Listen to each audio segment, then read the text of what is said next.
I'm joined this week by the long-haired and beautiful Peter Aylett from he keeps adding titles, but he only has 2 next to his name this week.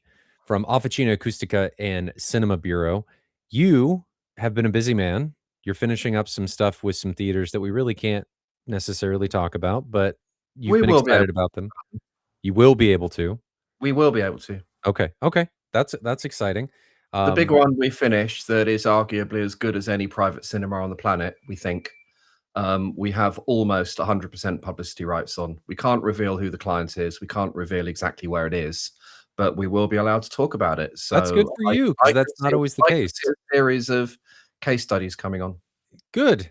Awesome, because that's like I said, that's not always the case, so it's exciting when you can actually talk about some of the work that you've done, especially So with the true. amount of time that you guys have put into this because it's substantial, and the room Yeah. is substantial. Um, I've done a lot of projects in palaces where you have to register your electronic devices. You then have to go through security. You have to put your bag through an X-ray. You go through a metal detector. They pat you down, and you then have a piece of tape put over your mobile and your laptop camera. And mhm. if on site you are seen with that tape removed from your device, you are ejected from the site and ejected from the project. So yeah, Mm. we're this project, it's not like that at all. The client's completely lovely, a real enthusiast. So we're really lucky. Well, I'm glad that you're able to do that because you guys have talked about this for a long time. This room's been in the works for a long time, so we'll talk about that a little bit later, but today's topic is going to be what is today's topic? How can I even put this? It is common AV and home theater misconceptions. And there are a lot of them. And Peter joined today and went, I have a list. I have a list. He does have a list. A man with lists is a man that you should probably listen to. He's got a list of 5, and we'll probably shoot off of those, but 5 main ones. And you know what? I think AV is a bit like politics and news these days. You can't believe anyone. Just don't believe any one person. Listen to lots and lots and lots of Mhm. people, synthesize stuff, figure out who you think's the most authoritative, and then, form a balanced view between lots of people that have told you stuff. Yeah. And I think we're going to have the same thing on today's cast because nothing we're going to talk about is revolutionary. Everything is stuff that gets talked about. When you did your podcast last week with Tom, Mhm. I think he probably went over quite a few of these because you just do. They're the obvious ones. Mhm. But the great thing for me and the way that I've learned over the years is not just to talk to one person and go, yeah, I believe them. That's what I'm going to do. But to talk to 10 different people about the same topic. And you'll get, probably 8 similar explanations. 2 of them will just be complete nut jobs that you can ignore. But the nice thing about listening to 10 is that because 8 people have said the same thing in 8 different ways, and 2 people have said something completely different, I'm not saying that the 2 people are wrong. That's absolutely not the case.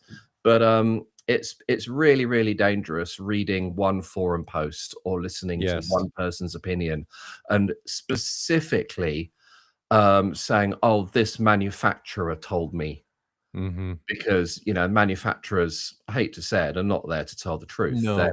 there to sell stuff, Yeah. and their stuff is in the main very, very, very good stuff. But they usually come up with opinions that slant the landscape towards their stuff and against other people's.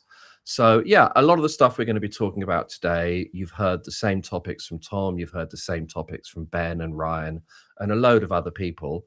And hopefully, I'll just give a slightly different slant on it. I look at it as when you hear these conversations and you hear people talk about it, it should become, "Hey, I wanna learn more, and I'm gonna go do my own research on this." It should just be a springboard where you're starting from, and then you need to use that as, "Oh, I'm gonna go do my own thing and perform my own validations to see what's actually going on."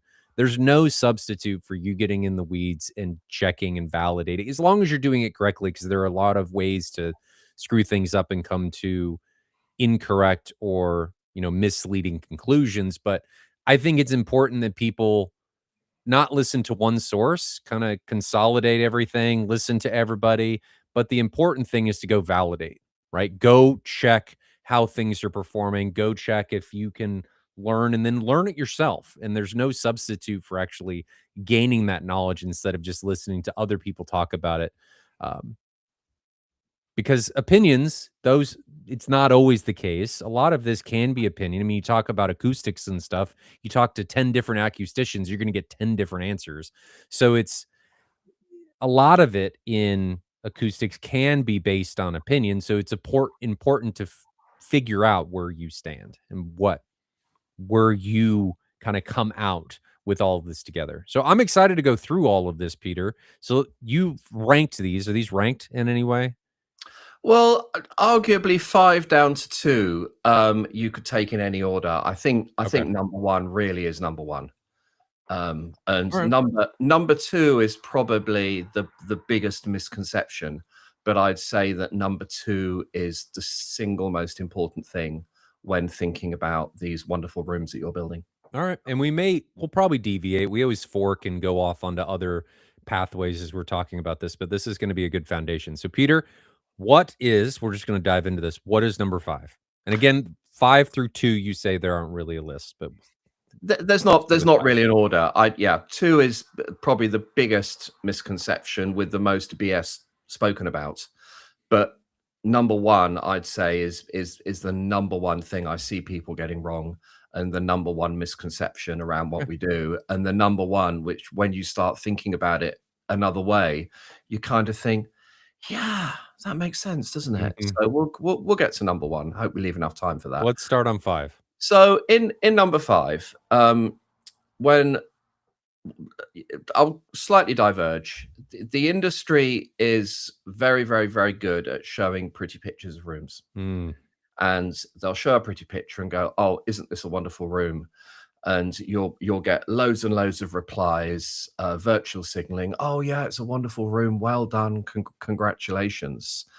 And I look at these rooms and I think, really? mhm. You know, there's just some basic stuff you've done wrong here. And you don't even have to see speakers. You don't even have to see a rack. You don't have to see a calibration report. You can just look at a picture of a room and go, I think you could have done better. And in at number 5 in our top 5 rundown, sounds like top of the pops here, is one of the things that I look at rooms and you can't always go, yeah, they couldn't have done better. But I then look at the equipment list and see what the projector was that they used and did a you do a 10-second geometry drawing and a 10-second back of a piece of toilet paper or whatever you want to call it calculation of what the vertical lens shift capability of that projector is, and you realize no, that screen is too high. And in at number 5 is this misconception that screens should be high up. There seems to be this thing, oh, but when I'm sitting in a cinema and I'm in the front row, the top of the screen is, Mhm. just so high. And yeah, it is. But you know what? The bottom of the screen's not that high. Just because the top of the screen's really high does not mean the bottom is. And in life, and in cinema and in every cinematographer's mind, a lot of cinematography, you're trying to put people in a kind of sense of unease. So a different perspective is used, a perspective that we as humans are not used to, and it's intentional. But the vast majority of perspectives in cinematography, be it Hollywood or Netflix, or even just a news report, are at eye level. Mhm. It's as if the camera was at eye level and it's seeing the perspective of the scene as if we'd see it.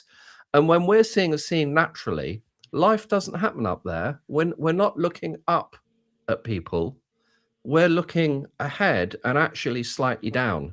Most of life is below the horizon. If you take the horizon as the middle of what we're looking at, kind of almost Yeah. there, most of what happens in life is below that. So if you're putting screens up high just because you think, oh well, that's what you do in cinemas, it's just completely wrong. You end up looking up. And everything that we're trying to do in a home theater, home cinema, private cinema, whatever you want to call it, everything we're trying to do is really to be true to the story being told. And the people putting this content together put a huge amount of time and effort and expense into telling the most amazing, captivating stories, and they're making some assumptions. And one of them assumptions is, well, you're watching a TV, and that TV is broadly at eye level. When you just look at whole house stuff, you often see TVs placed above a fireplace. Mhm. And look, I get it. I get it. The fireplace is the focal point of the room.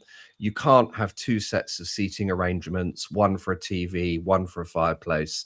So the TV ends up being put above the It's a fireplace. known But compromise. it's yeah, it's a ridiculous place to put a display device. And there are some things that cause screens to have to go too high. Yep. And, the main one is you've got quite a low ceiling and you've got multiple tiers of seats. And with multiple tiers of seats, you've got to see above the person in front to the bottom of the screen. So unless you've got really sympathetic geometry, every row you put in, you're probably having to raise the bottom, where the bottom of that screen is a little up, up, up, up, and up. So where you have multiple rows, in order to see over the person in front, you often have to push that screen up a little bit higher. And also the projector, that has got to be able to see over the heads of people, over the heads of the tallest possible person sitting the most upright they're ever going to be to the bottom of the screen. And often that's the cause. But sometimes I look at a room and it's one tier of seating sitting on the floor. And it's maybe, I'm going to try and think in feet here. The room's maybe 10, 11 feet tall. So you've got some height, and the screen is just slammed right up against the ceiling. And if we just go beyond what is comfortable cinematic geometry, the fact you've got that screen so close to the ceiling means the reflections from the ceiling in terms of light are going to be stronger. So unless that ceiling is flat matte black, which is generally a good idea, but not always possible because of interior design, you're going to get distracting reflections off the ceiling. And also in terms of sound to picture coherence, those front three speakers are going to end up being really quite high. And that's just not natural. And if you're using that room for music as well as watching a picture with it, that's it just becomes completely unnatural. And one of the things I work really, really hard to do in cinema design, and just to talk to interior designers and talk to homeowners and figure this out, is number one thing you talk about use modes, number two things you talk about seating, third thing I always talk about is the screen. Yeah. Where's the screen going to be? How big's the screen's going to Well, be? because the screen size and positioning dictates so much other things in the room, frankly. I mean, where that is going to dictate a lot of the other things based on limitations and compromises and live with and live withouts. And even your point about paint, even flat black paint is still going to reflect back on the screen. I mean, unless you're doing something like a Mm, high grade velvet, you're creating issues when you do things like that. Um, so just there's always something that you have to consider. You're always giving up something else. There is always a trade. Nothing is ever free. Sometimes that trade is money, but you're always giving up something. So fully agree on that. People do not think about the screen enough. It's always, well, I've got all these other things, and here's where I'm limited to put the screen. Well, you should have thought about that a long time ago, where unfortunately you've ruined a good portion of your viewing and enjoyment of your space based on the screen. And you may not know it, but subconsciously now you're not going to want to use that space nearly as much because it's not as enjoyable, or it's not the enjoyable, it's not as natural for you to be able to utilize. Like, I'm sure this is the case in the room that you guys are just finishing up. I know it's the case in my showroom. People always think, "Oh man, you're 9 feet from 165." Well, the reason that works is because my eye line is almost directly in the middle of the screen, mm, right? It feels very natural. People always say, "Oh, your field of view feels normal because I'm smack dab in the middle of the screen." Doesn't feel unnatural, doesn't feel too big. So if you get placement correct, if you get things to work within the bounds of what you have and you make them feel as natural as possible, I argue you can get away with a lot more, right? You can get away with more of an extreme if you try and make things, if your starting point is how can I make this feel natural? You can build from there and make things feel more extreme. But when you go extreme and things are already unnatural, you're in for a bad time. And I think a lot of this stems from bad design or really no design. That you Mhm. read the forums and you look at so many podcasts and the conversations are about product. You know, Always. is this subwoofer better than that subwoofer? Should I use this French processor or that French processor? And when you're talking about seating arrangement and you're talking about room geometry, I don't care. I haven't got to the stuff yet. The stuff is a conversation I'm gonna have last, not first. And unfortunately, I'd say the majority of professional companies still start with the stuff, and the majority of enthusiasts still starts with the stuff. And the process is discovery first. And if you're an enthusiast, do discovery with yourself. Literally write down for yourself, what am I trying to get out of this room? Yes. What are my priorities? You know, what am I going to watch most? Oh, actually, I watch Netflix more than I watch Hollywood movies. Or, oh, you know, the main thing I want this for is sports. And write down, do yourself a little picture, draw that bell curve. I think Ben showed you my favorite Mhm. bell curve picture a few weeks ago of these are the important amount of people in the room. It's between 3 and 5 people that are gonna be in that room 95% of the time. So I'd what argue that even that's too high. I mean, the majority of theaters that are used, it's maybe 1 or 2 people. it probably is. The point being, write this down. Be your own client and write down your priorities and your Mhm. needs. Then go into design, and design is not engineering. The output of design is a definition of the user experience, and that will start with a spatial layout of the room. And you know, you might think, "Oh, Peter, he's doing all these ridiculous projects for billionaires." Sure, but I'm not talking money here. If you've got a low budget and this is a family room, it's still exactly, Right. and it's a 65-inch OLED on the wall, it's still exactly the same process. And Doesn't change. great design enables you to take informed engineering decisions. If you haven't done a design, you can't do engineering.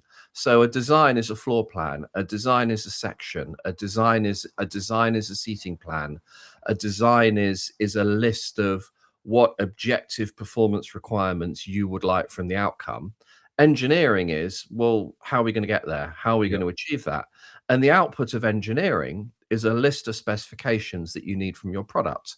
And then you go out and find the I right. think the biggest thing that people need to take away, at least in my opinion on this one, is take the thoughts about products that the sexy things that you wanna buy that we they're easy, right? They're a piece of kit that you can buy and I can place in a room and doesn't have to have much thought about it. Take that and put it aside for the majority of this process and focus on exactly what Peter's telling you. Focus on the design and the use case for the space, and then use those products as tools to meet that end instead of the other way around. Don't compromise the space to make the products work. Compromise the products to make the space work. In my not necessarily compromise, but pick the products to make the space work Exactly is that. the best way to approach this. All Exactly. too often on AVS and Facebook, you'll see people, "Hey, I want a sub upgrade." And they say, "What about these 2 subwoofers?" There's no context on the room, there's no context on their use case, there's no context on how far away they're sitting or how much they care, what their limitations are, anything. It's just, "I wanna buy something new." And I think in a lot of cases, if you guys take away nothing else from this stream, I think this is going to be a repeated theme for every one of these. In a lot of those cases, it is a huge waste of money because you're not fixing the issue. You're just throwing more money at a problem and hoping it's going to fix it. And it's like, oh, I've got a problem. This doesn't necessarily make sense, but I've got a problem going off road, and you're just throwing money at tires when the real issue is your suspension and transmission, right? It's not sexy and it's not as easy to fix as the tires because it doesn't change the look of your car necessarily, but it's right in front of your face. So I'm going to make that choice and I'm going to make that, but it's not fixing my problem. And I'm just throwing money at it because it's there. And I'm still going to have the same issue. When at the end, I could have spent less, if anything at all, and had a much better experience. So, A lot of people are collectors. I'm later this week. I'm off to Vienna for the Vienna High End Audio Show. mhm, That's the show that used to be in Munich. It's the world's biggest hi-fi and audio show, and it's crazy. It's mad. It's got loads and loads and loads of stupid stuff, and the majority of people that buy this stupid stuff, the excuse they'll make to buy it is, "Oh well, it'll sound better," but really, they're audiophiles are collectors. yeah, They like collecting nice stuff. Now, I'm completely guilty. I'm a very, very mediocre photographer, and I spend way, way, way too much on Leica cameras.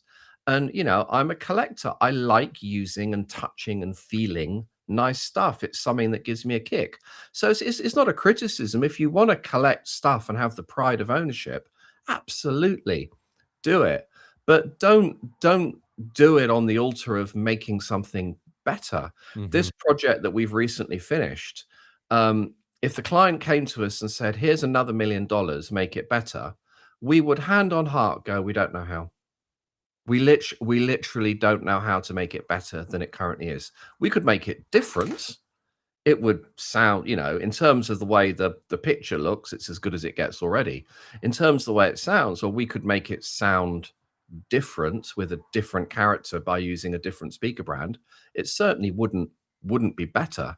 And the only way you can really look at better and spend your money in a really, really great value way, forget about cost for now, let's look at value, is to go through this design engineering specification sequence. And if you want to improve something, look at, okay, what is it about what I currently have I don't like? Well, the base is a bit, I'm going to use some horrible phrases here. The base is a bit soggy, the base is a bit wet, it doesn't have much impact. Well, quite honestly, the best possible purchase you could make, the best upgrade you could make, is spend $80 on a mini DSP UMic 1, yep, download Room EQ Wizard, and learn how to use it, because your bass is probably sludge. Nothing to do with the equipment, everything to do with where the speakers are located, where you're located, how the crossover happens, how the processor is set up. And that's free. So get the engineering right before you start thinking about new equipment. And when you start thinking about new equipment, be objective. Well, I'd like the bass to go down lower. Okay, physics. It's just physics. If you halve the frequency, you need to move 4 times the amount of air to maintain the same sound pressure level. So then you get into the realms of, well, leave brands out of it for now.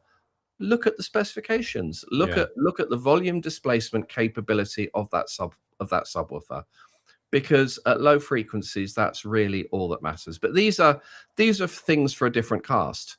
But the fundamental here is that you've got to start with, what are you going to use the room for? Be your own client. Yep. Go through discovery, go through design, go through engineering. And I think if you did that, we'd probably end up with fewer screens up in the sky. It's Which amazing. brings, Go ahead. I was going to move on to number four. Oh, I'm gonna say something real quick. It's amazing that you have been in some of the biggest and best, most well-engineered rooms in the world by you and by other people, and yet you are one of the largest proponents for people not spending money Yeah. and spending less and fixing the underlying issues. Now to rehash and to summarize this particular number 5, it's screens too high, and we kind of went off on a tangent there. And I'm gonna throw a wrench into this in that, and this goes back to Peter making you all think about, how is this space going to be used? If you have an absolute use case where the second row is as important as the front row, you may find that you need a higher screen for your use case for that theater in order to make it work. If you have, say, low ceilings and you can't create a higher riser, or you've gone through all of that thought process through design, that is a compromise you have to make, right? You've reached that, you've gone through it, but at least if you have to do that, go through the process to determine that that is the compromise that must be made in order for you to meet the goal that you have set out for this particular space. If you don't go through that design process, that engineering process, you're leaving a lot on the table and you may go a different direction or a wrong direction and making other compromises as opposed to making a much simpler or more defined one. Um, so anyway, number two or number four, I guess, since we're going backwards. Number 4, and we've already touched on this, and we've almost already covered it, but number 2 is the distraction thing. I'm a cinema designer, private cinema designer. That's what I would say my job is. I'm not an Yeah. acoustician. I'm not a whole house integrator. I am a cinema designer. That's what my skill set is. And I can sum up my jobs that for every single project, I need to do 4 things. I need to minimize distortion. Yep. I need to minimize distractions. I need to maximize comfort, and I need to ensure compliance. That's kind of summing up my job. The minimize distortion, that's with audio, that's with video, that's rattles, that's loudspeaker distortion, that's room modes, that's group delay. All of those are forms of distortion. Minimize distractions, which is what number 4 is about. Come back to that. Maximize comfort. Well, that's not just about what you're sitting on. That's managing the temperature in the room, managing the humidity in the room, managing the carbon dioxide in the room. And number 4, compliance, just making sure that everything is legal and compliant with what needs to be done. Mhm. But going back to number 2, minimizing distractions. People, when they're designing these rooms, often just focus on the screen. Yep. It's this white or gray or LED or LCD display on the wall, and the It's whole box on the focus is wall. whole Yep. focus is this. They don't think about what's around it, what's in your eye line. And one of the things I see a lot of is this kind of ruched carpet, relatively thick pile carpet, Oh, which when you look down on it, depending how people have been walking on it or how it's been hoovered, has sort of lots of swirly patterns in different direction. I see cinemas with brightly colored, really busy pattern carpets right up to the screen wall. You see wall-to-wall screens, and right adjacent to the edge of the screen, there's some wall lights, or there's maybe some movie posters. You see screens hard up against the ceiling, and that ceiling is paint basically gloss white. mhm. These are all taking away from your sense of immersion. They are all distractions because our humans vision, and this is whatever you choose to believe, this is evolution, that we have this really wide field of vision. And if I put my hand up over here, I'm aware of my hand. I can't really see it in any definition. And if I shake it around, I'm aware of my hand shaking around. This is so when we were hunting in the savannah tens of thousands of years ago, if there was a predator hiding in the Yep. bushes, it would take our attention off. We're constantly using our visual brain power to scan our periphery. Now, if you've got elements on the wall, you've got this pattern carpet, you've got this white painted ceiling. As there's content on the screen and that content is bright content, it lights up the walls, it lights up the Yep. ceiling, it lights up the floor, and things are going on in your peripheral vision. And that's really, really, really distracting. And it takes away from your immersiveness. It uses up brain power. Your brain is processing that stuff going on. Mhm. And often when people sit in a room and just relax and listen to music, I know a lot of people that when they listen to music, they'll turn the lights off, or they'll just light some It's candles. transformative.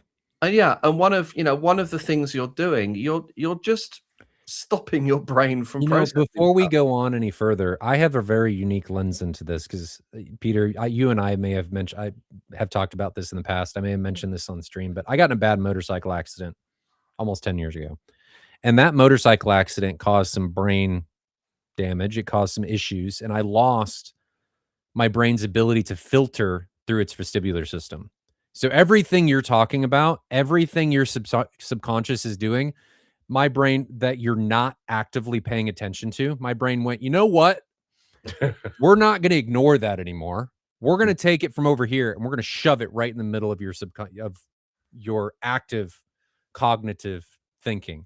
It is amazing how much stuff your brain is thinking about, processing, dealing with that you are not paying attention to. But what Peter's getting at is that subconscious processing that is occurring, even though it is not in the forefront of your mind, it is actively impacting what you're doing, your enjoyment, how you're getting into it, because you may not even be able to settle into a movie and get to that AV nirvana because your brain is distracted by all this other stuff going on around you. You may not realize that it is, but it is because it's processing and it sees all of this other stuff. So if you can remove all of that, objectivity in the front, party in the back, where you can't see anything, but you still maybe want some of the knickknacks and all of that. Just put them behind your peripheral vision where you can't pay attention to them because your brain is doing an inordinate amount of processing without you being aware. When it was really bad, I could walk into a room, say somebody was having a surprise birthday party, and there was stuff on the walls that didn't make sense, and my brain felt like it effectively threw up on itself because it is processing all of this stuff. You're not paying attention to it, but it's processing it, and it gets overloaded, and it can't deal with all of that. So you do this in a theatrical environment where you're thinking about all of this stuff subconsciously instead of allowing your subconscious mind to immerse itself in what your conscious mind is doing. You're not getting to that AV nirvana again that the cinematographer to the director, the audio engineer, whomever wants you to get to fully immerse yourself in that content. You are leaving that on the table simply by distracting your subconscious mind. And if you can remove that, I see somebody in chat saying velvet all the things. I don't know that I would go that far because there is a piece of this. Some people it's great, but there is a piece of this in my opinion where the room has to be inviting. It has to be pleasant to be in. And if it is not, it's not inviting, it's not a place you want to necessarily be, Tim, that may be some place for you with Velvet, you're probably going to subjectively use it less. So it's important to find the level of distraction limiting that works for you and then apply that into your space. And if you Velvet everything, you've almost certainly completely ruined your acoustics. Velvet is quite an evil substance in a room when it comes to acoustics, and we can hint talk about that a little bit later. Hmm. But yeah, distraction is one of the key things. Many years ago, I did a very, very high-end two-channel listening room for a customer, and one of the things I suggested was a big roll-down black scrim that basically rolled down in front of the equipment that was in between the two speakers and the two speakers that were about a meter and a half away from the back wall, meter and a half in from the side walls, to completely just so it was just black. And the client was, "Oh, really? Do you think it's worth it?" I said, "Believe me, let's do it. If you don't like it, you never have to drop it, but I promise it'll be transformative." And it was transformative. It was incredibly acoustically transparent. There was less than half a dB loss at 16K. It was basically the same kind of material as you use for scrims on the back of acoustically transparent screens to improve contrast. And it just meant that when the customer was listening to music, it was, yeah, I'm listening to music. Our hearing system is massively influenced by our sight.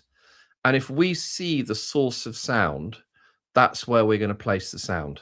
If we don't see the source of sound, then we just perceive a sound field. So if you remove all sound sources from your field of vision, you are going to get a much, much, much more seamless experience. It's more enveloping. Yeah. And I know some collectors, they go, "Oh, but I like to see my speakers." Really? Do you really like to see your speakers? I get it. In a living room, in a family area where your floor standing loudspeakers are a statement.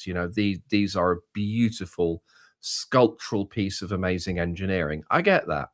But in a cinema, get rid of them, hide them, hide them.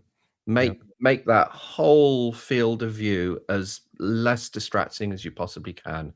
We have a couple of standing things we do with all our rooms. I'd almost say it's non-negotiable. I've never had a room yet, well, recently, where I've had to compromise, so that's good. But a meter and a half in from the screen, which is what, about 4.5, 5 feet in from the screen, flat black all the way around. Mhm. So that's a strip of black carpet, natural fibers, preferably, because anything synthetic has got little shiny bits. Very, very thin pile. It's not there for acoustic absorption. It's just there to absorb light. Very flat back, black, non-reflective, acoustically transparent fabric on the side, and we even generally put fabric panels with a little bit of diffusion above them on the ceiling. Yep. So it feels like it's just a window into another world. You're not distracted by things going on and things flashing. And yeah, of course, in some multi-purpose rooms, it's just not going to be possible. I get it. But if you have the opportunity to do this, it will hugely, hugely decrease your cognitive load when you're watching content by just removing all of that distraction. Yep. It's amazing what Velvet can do in that space visually. I know it has some issues with acoustics, but visually creating that floating screen, it is transformative. And I would encourage everybody to experience that at least once, even if it's not in your own space, just to see what it's like to be, even if it's just visually immersed, not fully immersed. Um, because there are other things that have to go with that, but visually immersed to lose that distraction, it's an amazing experience, and it doesn't seem like a lot, and it's one of those things that doesn't have to be expensive. It Getting Velvet or doing those things doesn't have to be expensive, it can be very Careful cheap. with velvet. Please be Be careful with careful with velvet. Velvet, I'm just using it as an example. Yeah. Uh, it can be transformative. Number Should 3? we go to number 3? I think so. And this is, I know it's something that Ben's talked about quite a lot. Um, why are we as an industry and why are we as a community so obsessed with how loud things go? It's Mm, how many subwoofers have you got? How much bass have you got? How loud can you play it? And the ability to go loud is important. In my list of 4 things I do as a cinema designer, one of the first is probably eliminate distortion, or as much as I can. You can never completely eliminate distortion, but every single technical decision you take in the audio system, number one in your checklist should be, how am I minimizing distortion? And don't just think of distortion as being the total harmonic distortion of the speaker.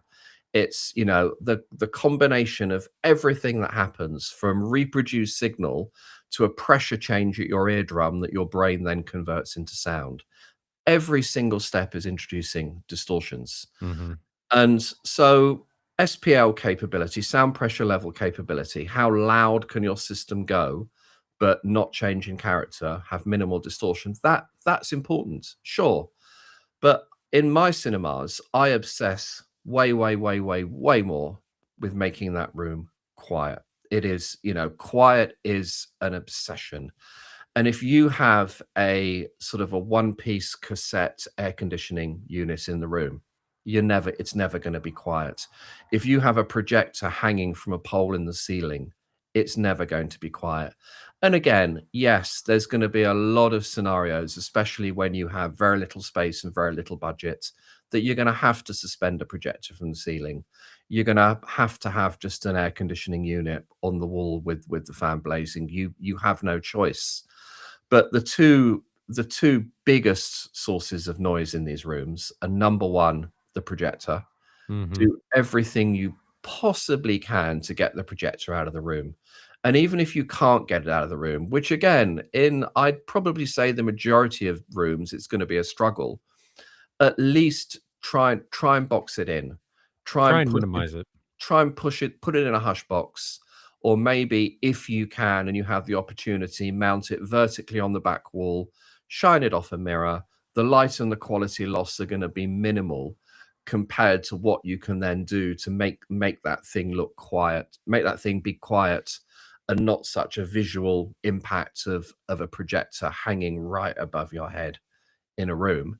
And when it comes to cooling, again, do if you have the opportunity, do everything you possibly can to make that cooling as quiet as possible. Once you've probably the most transformative demo I can do for anybody.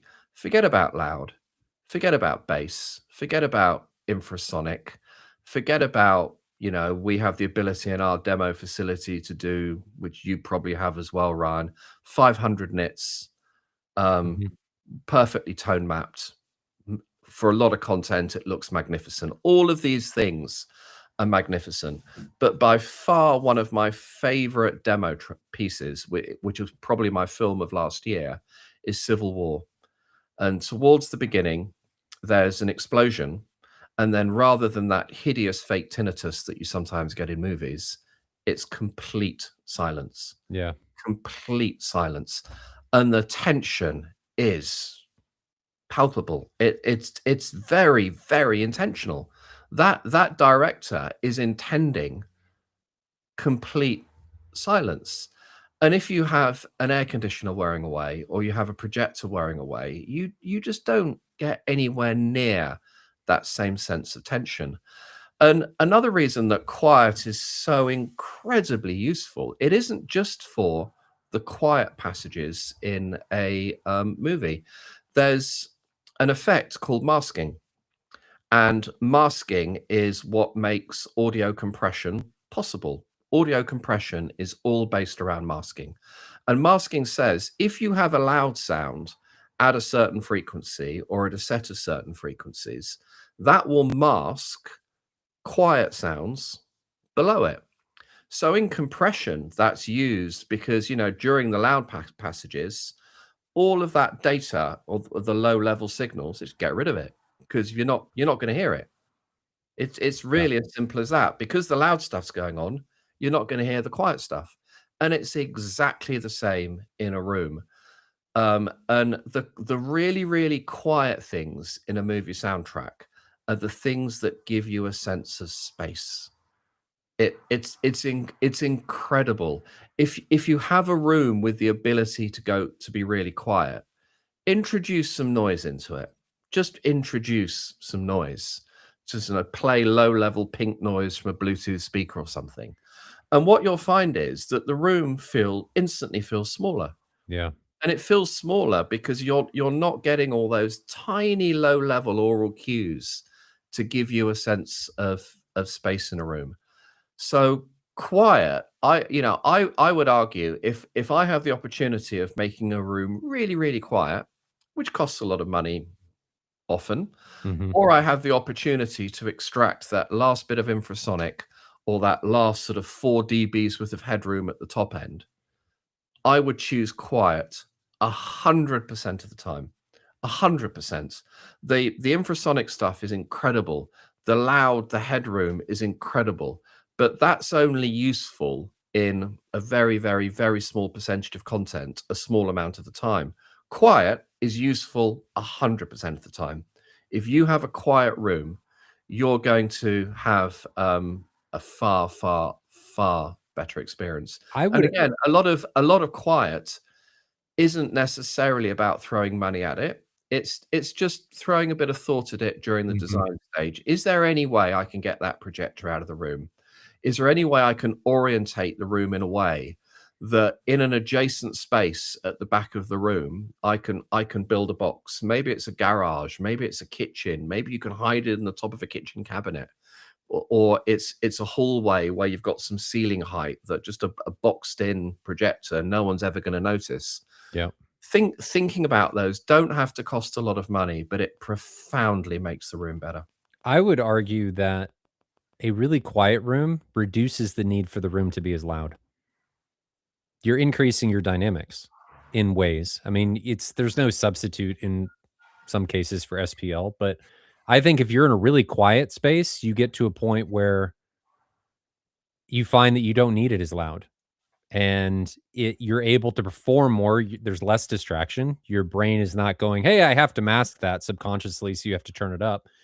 You're in a lot of cases able to listen and be immersed at a lower listening volume because you're not having to cover up certain things that are distracting. I mean, at the end of the day, a lot of these things are we're trying to get rid of distractions in the theater. And if you can make the theater or the space quieter, you're simply removing distraction.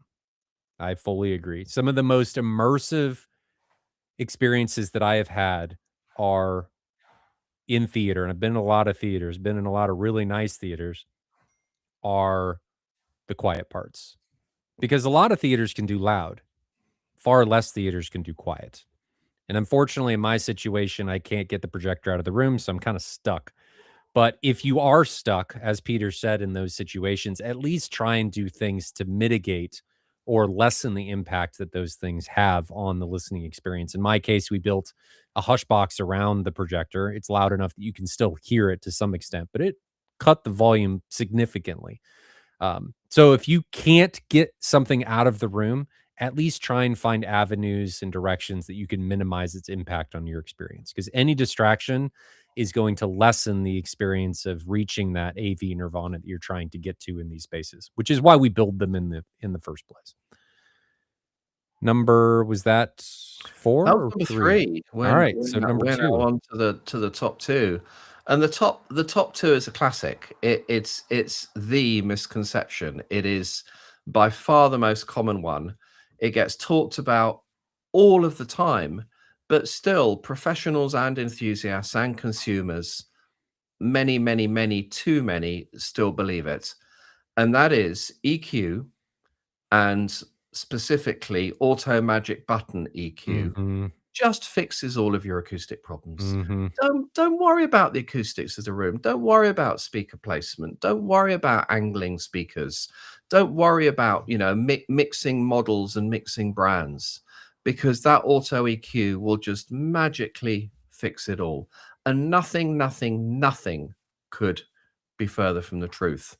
If you look at this discovery, design, engineering, specification process, there's a lot of iteration between them, and between engineering and specification, you kind of have to go backwards and forwards. Once you have an engineering outcome, a specification, and you then choose a product, Yep. you could look at that product and go, okay, this is a really great compromise, but I'm still going to have to go back to engineering to optimize how I use this specific product.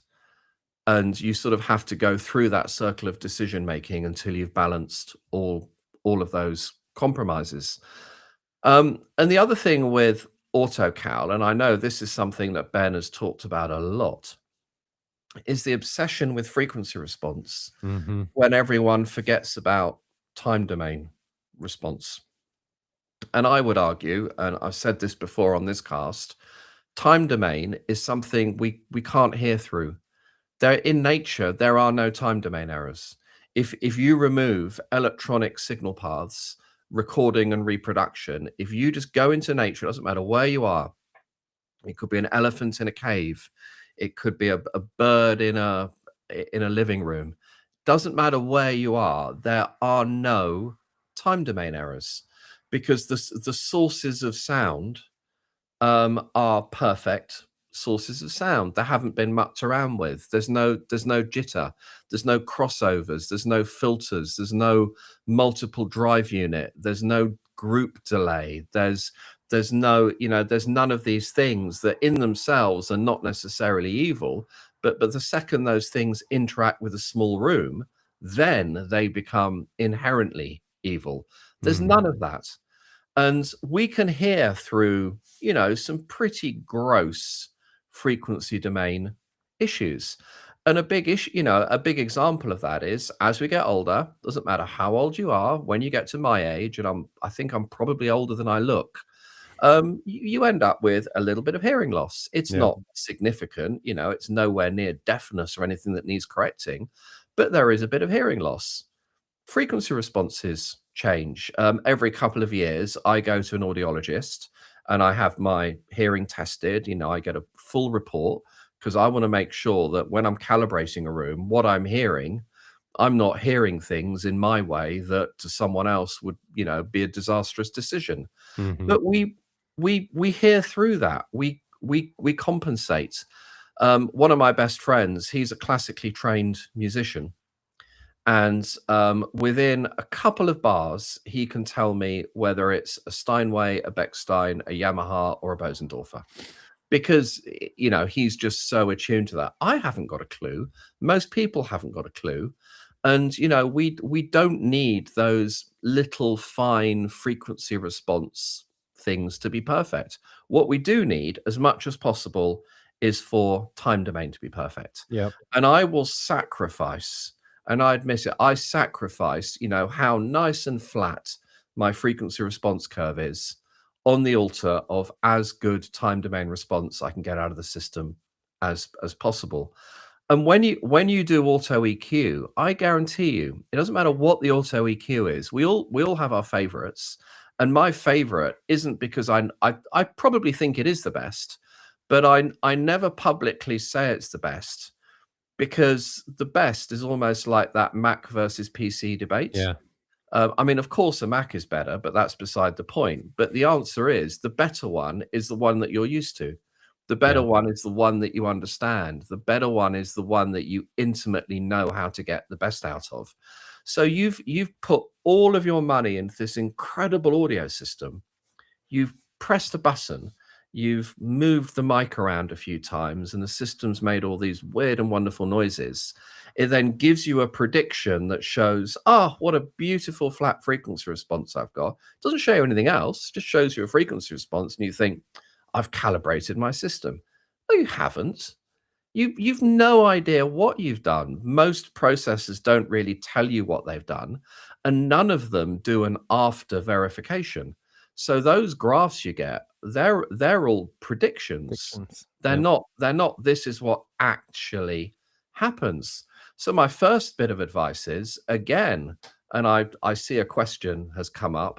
You Mic One Roomy Q Wizard, get yourself a microphone, learn how to use Room EQ Wizard. You won't learn in an hour or 2 hours or 2 days and 2 weeks. It is a lifetime of study, and there's only one person on the planet that understands 100% of Room EQ Wizard, and that's John Mulcahy, who wrote the thing.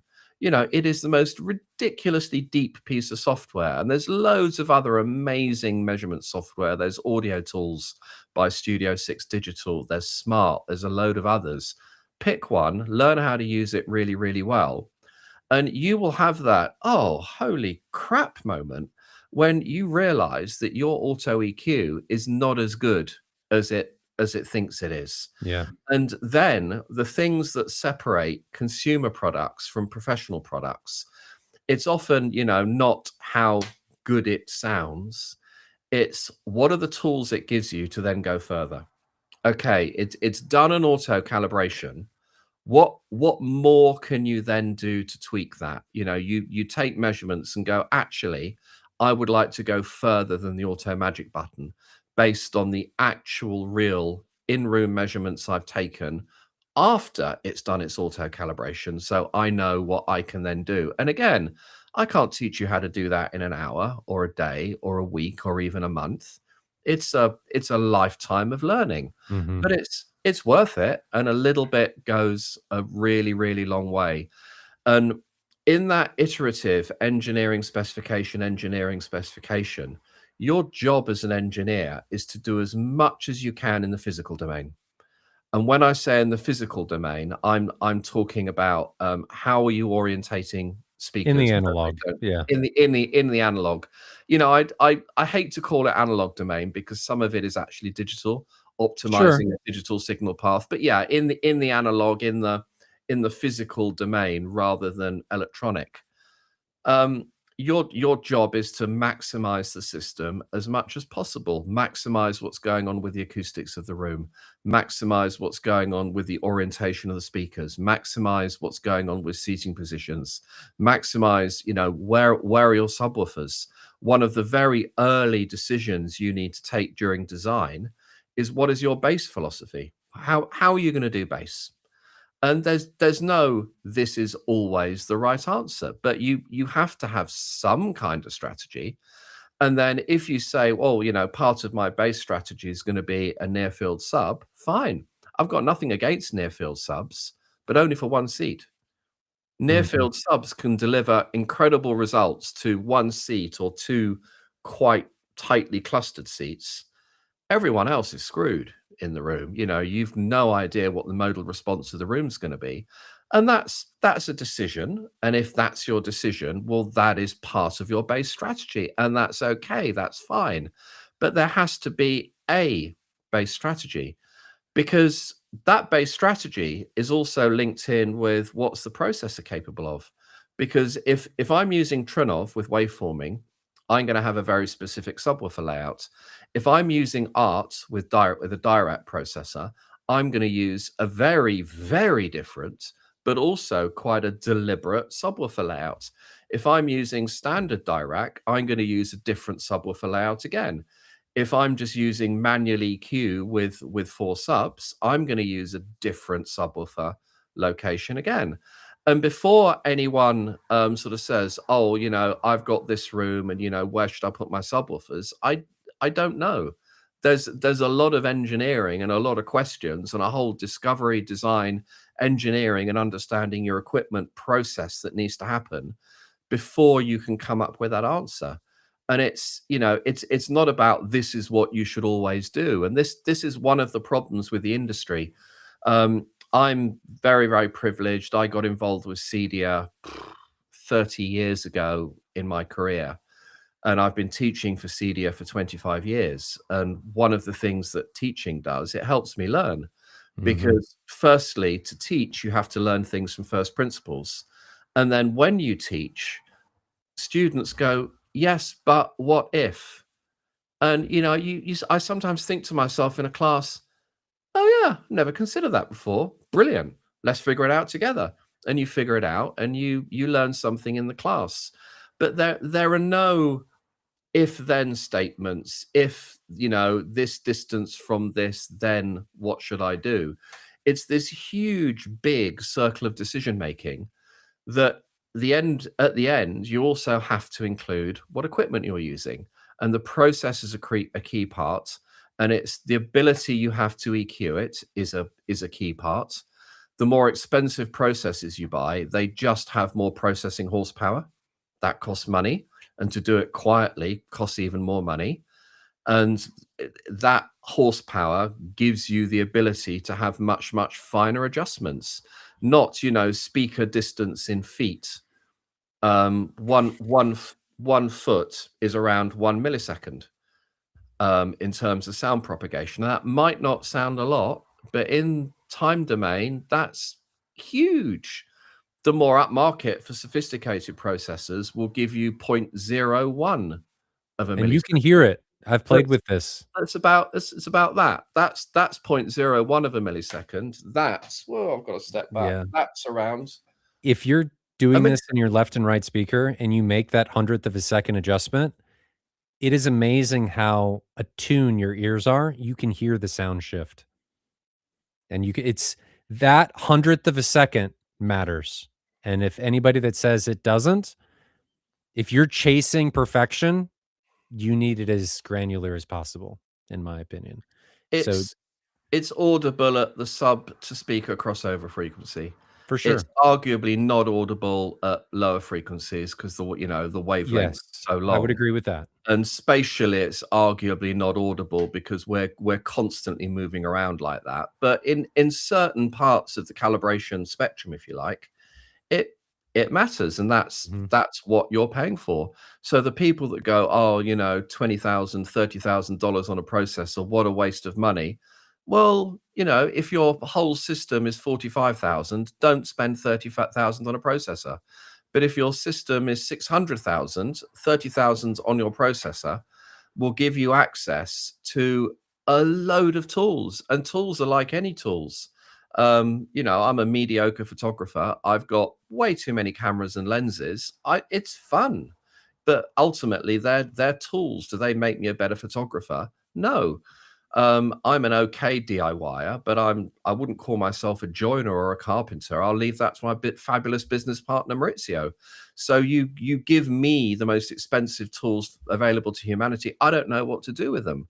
So don't bother with the expensive tools unless you learn how to use them properly. Just don't file down this pathway. I know you said that you can't hear them in some of those spaces, but when you start making compromises of, well, this doesn't matter because I can't hear it, or this doesn't matter and you can't hear it, and you're starting to allow more and more and more to creep in instead of focusing on eliminating any variables as possible, those little percentage points or a quarter of a percentage point or eighth of they start adding up. Yeah. And once you put enough of them together, it can very easily become audible and a distraction.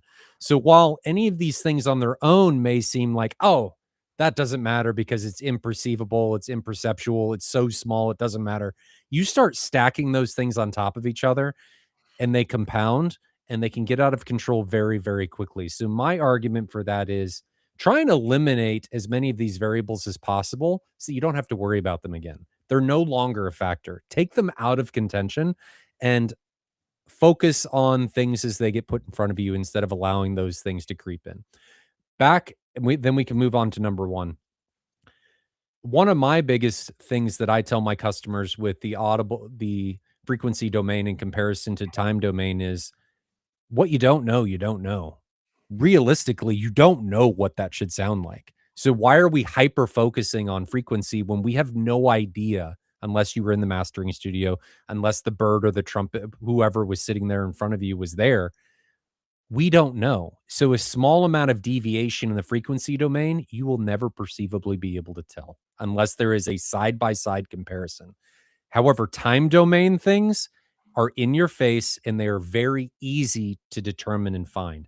What I think people misconstrue is a lot of times when they think there's an issue, I see this all too common on the forums and Facebook and other social media platforms. They misconstrue what is actually a time domain issue for a frequency domain issue and they Yeah. try and fix it in the frequency domain because that's where we live. It's in front of us. It's a graph. It's a pretty there are graphs and wavelets and things for time, but it's easy for us to understand, right? So that's where we want to fix it because we think we understand it and so we want to fix it in that domain. I say as Peter said earlier, you can get away with quite a bit in the frequency domain that is not perfect. Fix it in the time domain. Those little bits, even it's a little bit off, is easier to notice than you think. Anyway, before And we move on, just oh, just just to clear it up, frequency domain is what you get, time domain is when you get it. mm, And, I like um, that. when you're talking about time domain, you also can't talk about all frequencies arriving at the same time. And this is the essence of time domain. It's almost like, I'm gonna go slightly into the geekosphere here. When people talk about phase, sometimes people mistake phase for polarity. Yeah. Now, polarity is the plus and the minus the wrong way around. So, one is 180 degrees out of phase from the other. Phase is what happens between the two extremes. And with time domain issues, the single thing that screws it up is when you have different parts of the frequency spectrum. So, from high frequencies down to really low bass, Mhm. arriving at your ear at different times. That's what we mean by time domain error. You measure it with a steady state pink noise, it could give you a flat line. And phase and frequency response are inherently interrelated. If you change frequency response, you're going to alter the phase response. If you change phase response, you are going to alter the frequency response. So there's a decision, as with everything in what we do in this incredible world we live in. It's a compromise. If you make Yep. one thing better, you're probably making something else a little bit worse. Yep. But the key is to understand these interactions and these interrelations, and then come up with a compromise that is the best balance of compromise. It's not difficult to give a really flat frequency response in the subwoofers in the bass area across a moderate seating area. That's not terribly difficult. But in doing that, you could have screwed up the phase response and the time alignment of the system to make it just sound hideous. So don't think that a nice flat line in terms of frequency response means you've done your job right. You've then also got to look at the phase response. You've got to look at the group delays. So you've got to look at time domain as well as frequency. Mhm. So let's move on to number one. Well, before we do that, there was a question that I think we can address here really quickly. So this guy's got a small theater. It's 13 feet by 10 feet, 9-foot high ceilings. He's got a bunch of speakers packed into it. His listening position is 3 feet off the rear wall, so roughly 1 meter. Would you do 2 or 4 overheads? 4. Do you think those are far enough away from the rear wall? As long as you're able to direct them. Do the maths. Read RP22 and do the maths. When you talk RP22 land, we don't use angles for where speakers should be positioned. We use zones. And if you look at the different levels, one of the things that separates the different levels is the angular separation between speakers. So there's a horizontal separation. So if you look at the angle between your furthest outward screen channel speaker and your furthest forward surround speaker, there is a set of angular separations to say that you can't have speakers space separated by too much of an angle. The same applies to your overheads as a vertical angle. So just do the maths. And it's one of these realities that small rooms are a real challenge, because when you do the pink noise levels test, the one that goes for one single position, you can get it perfect. So for 3 seats across that room, I think that's really sensible, because the person sitting in the middle, you can still do that pink noise test, and you will shut your eyes and you'll feel like you're in a bubble. Yep. The problem with small rooms is you get slightly outside of that reference seating position, and because you're so much closer to some speakers and further away from others, that bubble collapses. That's the size of the room. There's nothing you can do. But I would say, yeah, even with that, you can still get 4 overheads in, and I'd say that would be beneficial over and above just having 1 pair above you. Okay. On to number 1. Number 1, top of the pops. And people are going, why haven't you talked about acoustics yet, Peter? And we're about to talk about acoustics. And I kind of think the way the majority of people do acoustics is just completely, utterly, totally ridiculous. That most people, and I'm willing to have this discussion, this debate, most people would argue that the first thing you get right in a room when you're thinking about audio is get the acoustics of the space correct. You can use some really modest equipment in a great acoustic space and it's going to sound fantastic. You can use the finest equipment known to humanity in a terrible acoustic space and it will always sound just a bit terrible. So get the acoustics right. Now, when we look at getting things right in rooms, we don't design our own projectors. We don't generally design our own speakers or our own amps or our own processors or our own control systems. But yet most people design their own acoustics. which I kind of find a little bit bizarre. Now, the components you'd make an amplifier out of would be, some transformers, some integrated circuits, some op amps, some transistors, some resistors, some inductors, a bunch of big capacitors. These are the components that the amplifier designers have available to them to design and make the totality of the thing that you then buy, with the expectation that this is properly engineered. In the acoustic world, we have this ridiculous phrase called acoustic treatment. Think about that word, treatment, acoustic treatment. You treat something when it's sick. We are taking something that's sick, and we are treating it. And the whole idea of an acoustic treatment is kind of ridiculous, because every single thing in a room is doing something to that room acoustically. Yeah. Everything is having an acoustic effect on that room. And the reason that acoustic treatments exist, well, that's a very, very good thing, because you're buying something with a certain set of characteristics. And if you know what those characteristics are, then you can use that sympathetically in a circuit. And I say a circuit because if I buy the finest capacitors and the finest resistors and the finest inductors available, I don't have the skill to create the finest amplifier.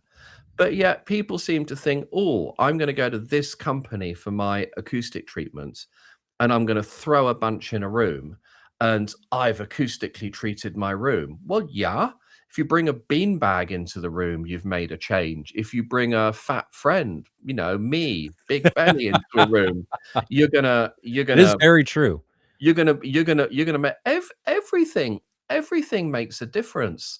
But the number one misconception I see in the industry is you have a room, and you see these rooms. You either see the acoustic treatment products on walls, you see them on walls with some wooden framing that you're about to put acoustically transparent fabric. Oh, I got into a big LinkedIn debate discussion fest years ago, when I had a rant that I basically said, will people that use stretched fabric stop talking about stretched fabric is what they're doing for acoustics? It's the antithesis of what you're doing for acoustics. Stretched fabric should have zero acoustic effect. The Yeah. whole point of stretched fabric is it's invisible to acoustics. It's what you put behind it that matters. So acoustic fabric is not an acoustic strategy.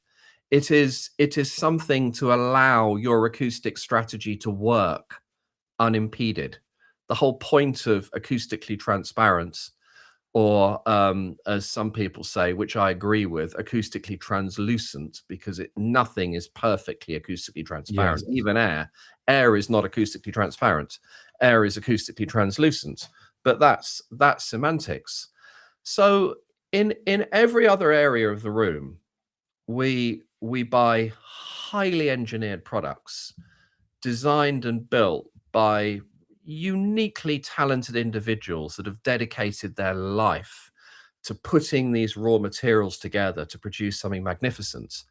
And then we come along, throw a bunch of random acoustic treatments on the wall and say, hey, I've acoustically treated my space. Well, yeah, you have. You've changed it.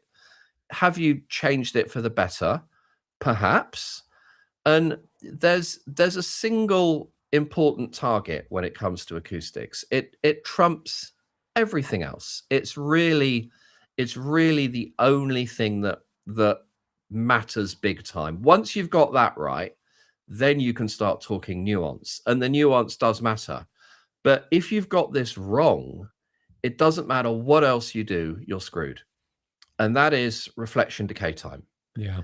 And we call it reflection decay time rather than reverberation, because small rooms are not large enough to be statistically reverberant within the sort of time scales that we look at those rooms in. You know, the idea of reverberation is a concert hall, is a church. Those are truly statistically reverberant spaces. In the rooms that we have, which are all, you know, even the beautiful room that we've just finished, which is what, 10 by 7.5 by 5.5 meters, that will be considered a big private cinema. It's still acoustically a small room, Small room. where which is not, it's not, we don't consider it reverberant. We have reflection decay time. And that reflection decay time varies per frequency. Now you can look at, if you give a single number, that should be the average between 125 hertz and 4K, not just, well, this is what it is at 1K. That will give you a bogus result. What we're interested in is the broadband reflection decay time. And there's been, you know, quite a lot of really, really good work. And if you like, I'll post a link to a paper that's public, which is, God, I've got to remember this, written by a gentleman called Bruno Fazenda, who is professor of acoustics at Salford University, which is probably the UK, one of the UK's top 3 universities for acoustics. And what he looked at was the perceptual effects of modal decay. So looking at reflection decay time at low frequencies. And what they found out was you can have more decay time at low frequencies and it's relatively inaudible. So what we're looking for our reflection decay time is a reasonably flat curve from high frequencies down to lower mid-range that then tilts up Mhm. at low frequencies. What we're not looking for is a curve that looks like that. So lots of huge amounts of decay time because you've not looked at where that base energy is going to go at low frequencies, and very, very low decay times at high frequencies because you've put velvet all over the wall, or you've used Alcantara, or you've got big, thick carpet everywhere, and then you've added more high frequency absorption. Generally, if you have carpet with maybe a half-inch pile everywhere in your room, that's all the high frequency absorption you need in that room. Any more high frequency absorption, and you're going to be tilting that high frequency down, and you're going to lose that sense of space and air. We've all been in those rooms. Well, most of us have been in those rooms where you walk into the room and you feel like you've got a head cold. You Mhm. feel like the air has been sucked out of the room. What you're hearing is an unbalanced reflection decay time where you've got way, way, way too much absorption at high frequencies. So if your idea of acoustically treating a room is to put absorption over the entire front screen wall and then put 1-inch foam over all the walls and all the ceiling and have a carpet, have you acoustically treated your room? Yes. Yep. You've treated it with a massive overdose, and your room is now dead. You have acoustically At least at the killed. higher frequencies, yes. But that's everything. You know, higher frequencies, upper mid range, you end up with very, very unbalanced sound power. Yeah. And when we hear, you know, people look at the frequency response of the speaker, you know, 50 hertz to 20K plus minus 3 dB. Sure, on axis, but we're not just hearing the on axis sound, we're hearing sound power, which is the combination of all of the sound power after having bounced off multiple surfaces. And if you have an unbalanced room, you get the direct sound, which has one frequency response.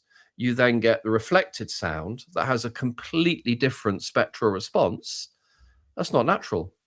Nope. That's, and some speakers exaggerate that by having, and Ben talked beautifully about this 3 or 4 weeks ago, by having a very, very poor off-axis response, which you can see on a spinorama. If your speaker has a poor off-axis response, then you've just exaggerated that problem. So again, the thing to do, buy you mic 1, do some measurements. It's so easy. Try taking things out of the room. Try having less absorption. Our philosophy for floors I'm not going to go into our philosophy for acoustics because A, most of it's proprietary, and B, we haven't got all year. But our acoustic philosophy for floors is generally that we have that meter and a half, if we can, 2 meters out from the screen wall, thin pile, natural fiber, black, flat black, no pattern carpet. That's nothing to do with acoustics. That's pure visual. And the rest of the room, we have wooden floors. And then we're doing the high frequency absorption work around the walls. And we, mostly use speakers with at the front of the room with reasonably controlled dispersion. And for those of you that are about to go, oh, what about floor bounce? Well, yeah, we probably get a bit of SBIR from floor bounce. But that SBIR we get from floor bounce will be, in our mind, and again, pick your philosophy, in our mind, insignificant compared to what we're then getting from the rest of the room, which is a sense of space, a sense of sparkle, a sense of openness, a sense of the room being alive, a sense of the room not crushing the dynamics of the sound being played. There are ways to predict what your reflection decay time is going to be. By far the easiest is something called a Sabine, Sabine calculation. Every acoustic, every product, everything has something called an absorption coefficient. And that absorption coefficient is, at a given frequency, the sound energy that comes in, how much of that gets absorbed versus how much of that gets bounced off. And if you have a piece of 100 mil foam fiberglass or whatever, basically that has an absorption coefficient of 1 for everything above about 5 or 6K, because Mhm. it just absorbs everything. And as you go lower down in frequency, that absorption coefficient goes up and up and up and up and up. And this is a key thing with acoustics. Just because you've got 1-inch foam, do you think that's actually doing anything for bass? It's doing nothing at bass. It's just stopping all of your high frequency reflections and causing that really enclosed, dead, oppressive feel to a room. So as part of you do discovery, as part of design, you come up with an acoustic strategy. Yep. What am I going to do to manage the acoustics of the room? I urge absolutely everyone. I've got a slightly old version sitting on the shelf. I do need to get the new edition. I urge everyone here to read Sound Reproduction by Dr. Floyd Toole.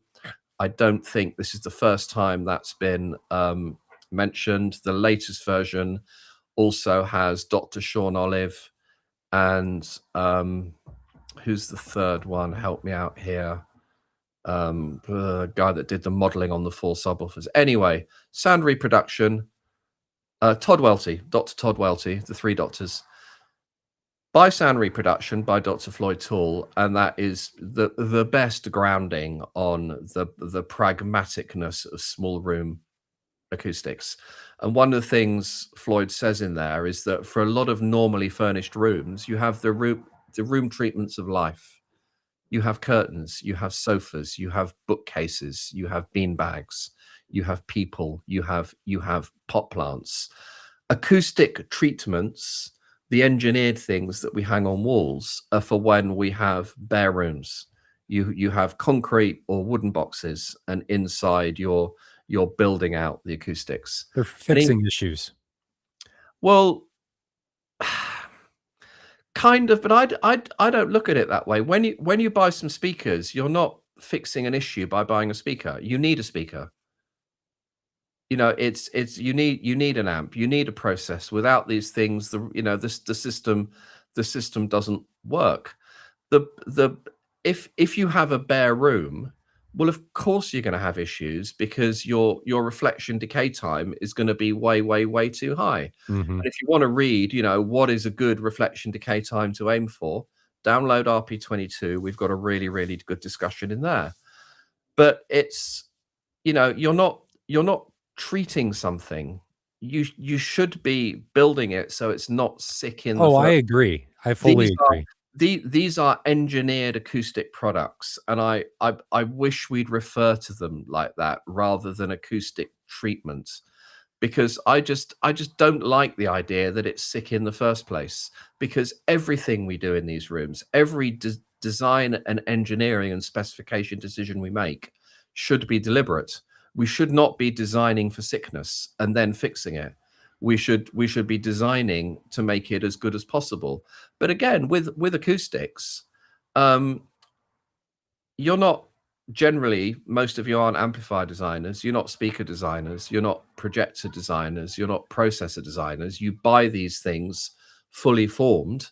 You're generally not an acoustics expert. And most integrators, most cinema designers are not acoustic experts. That's not what they do. And if you talk to 10 different acoustic experts, you're probably going to get 12 different answers Hmm. for what to do with a room. But again, same old suggestion. You might want Room EQ Wizard, have a play. Start, even do something like, if you have a bathroom with very little in it, measure it, bring a speaker in, measure it, bring a beanbag in, hang a rug over the window. Just see what effect everyday things have in rooms. Then go back to your theater, cinema, private room, whatever you want to call it, and try the same thing. If you have the opportunity of taking acoustic treatments and acoustic products out, don't accept the status quo. Take them out, and once you've got stuff in that's given you as linear as possible reflection decay time from about 125 hertz upwards, you're going to have a tilt from about 200, 125 hertz, depending on the size of the room. But you want a reasonably flat line from there. Once you've got there, then you can think about the nuance. Oh, where should that diffuser go? Should I be absorbing the first reflection? Ben talked about that weeks ago. You can begin to talk about the little bit of nuances, but you can't do that really until you've got the basis of, it's never going to be a completely flat line, but you absolutely don't want that line looking like that. Yep. Try and mitigate as much as possible in the engineering process. The earlier you can do it, the better the overall end result, in my opinion. Yep, it's something you need a strategy for during design, and then engineering is right. How am I going to implement that strategy in the real world? But you need an acoustic strategy. What are you going to do? And the acoustic strategy is going to work in conjunction to what furniture do you have? It's going to What work with everything. what are the interior design constraints?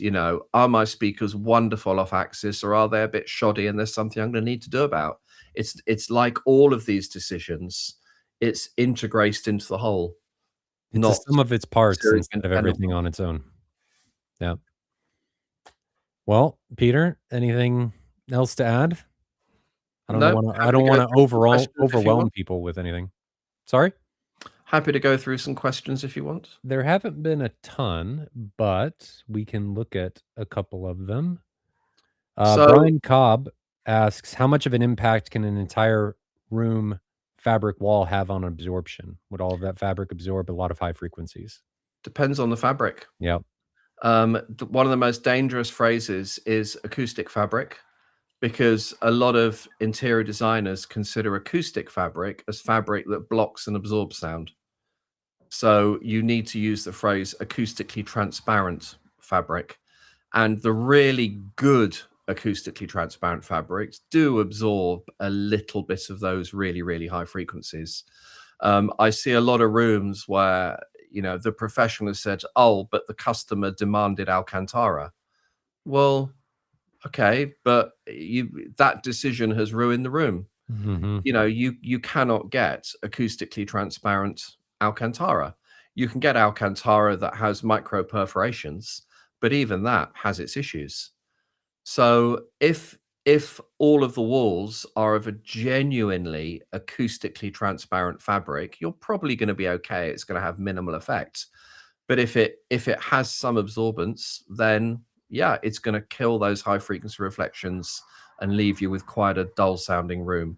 One really good test of, is a room over absorbed, is get someone to stand in one corner of the room and have a conversation with them at your normal speaking level, then move to the opposite corner of the room and have the same conversation, but don't raise your voice. And ask them, is this still completely intelligible? Has my voice changed character? Do I need to talk louder? And if they go, no, you don't need to talk louder, your voice sounds pretty much the same as when you were standing in front of me, you've probably done a good job. If all of a sudden your voice sounds a bit muffled and you have to Mhm. raise your voice and shout a bit, then you've probably overabsorbed your room. I agree. What are the benefits of a sub that's capable of playing cleanly up to 300 hertz or above? Ah, great question. This is a good question that a lot of people don't think about or think matters. There's a couple of benefits. Firstly, with your auto calibration, your processor is looking for an impulse response for timing. Now, if you consider the way that waves work, if you have a very low frequency, the slope of that wave is very shallow. So it's difficult for the processor to figure out, well, where's the top? Where is exactly the top that I have to time align to? The higher the frequency, the wave gets sharper. So the Mhm. top is much more obvious. So if your sub can play high, then your processor is measuring a much broader frequency spectrum and it's getting a much more accurate time alignment. If your subwoofer is of a design that it's basically brick walled at 110 hertz, which some are, your processor is going to get quite a nebulous idea of where that impulse is. The second thing, and the other reason why it's good for things to play up high is filtering. Um, the second you have any kind of filter, be that an acoustic filter or an electrical filter, you're going to introduce group delay. You're going to introduce phase errors. So if your speaker can just play really, really high and it doesn't need a sort of a physical built into the design of the subwoofer filter, then you've just got the electrical filters and you've not put one filter on top of another to get Mhm. some nasties. So it's a really, really good thing if your subwoofer can play high. The other one that I want to add here, and it's not up to 300 hertz, but the part that people don't necessarily think about is your crossover is not a brick wall. And if your sub is only capable of playing up to your crossover, you're probably going to have a bad time. Or you may not realize that you're going to have a bad time. So your sub being able to play well above your crossover point is going to make things less of an issue in both the frequency and time domains. Because it's more of a roll off and on, not a hard wall. But that's a great question. People need to think about these things more instead of everything in a vacuum. Uh, this is another really good one. And this has actually come up quite a bit with people discussing baffle walls, where people are just treating their front wall. And if you really think about it, especially in the discussions that we just had, it's kind of backwards when you do a lot of this and you're removing SBIR and you think about how a speaker has been designed and what it's trying to do, and you're removing a lot of what it's relying on to be effective. So you want to take that for CSO? Yikes. Um, it's a really, really, really big conversation. Mhm. The one of the questions was, and this partly answers it, last wall to treat, what to focus on first. The key here is don't ever have two opposing walls where you have nothing on them, because then you're going to get what's called a flutter echo.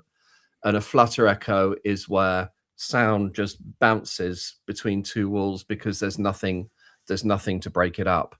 With flutter echoes, as long as one of the walls is either absorbative or, actually, what's even better in a lot of situations, diffusive, Mhm.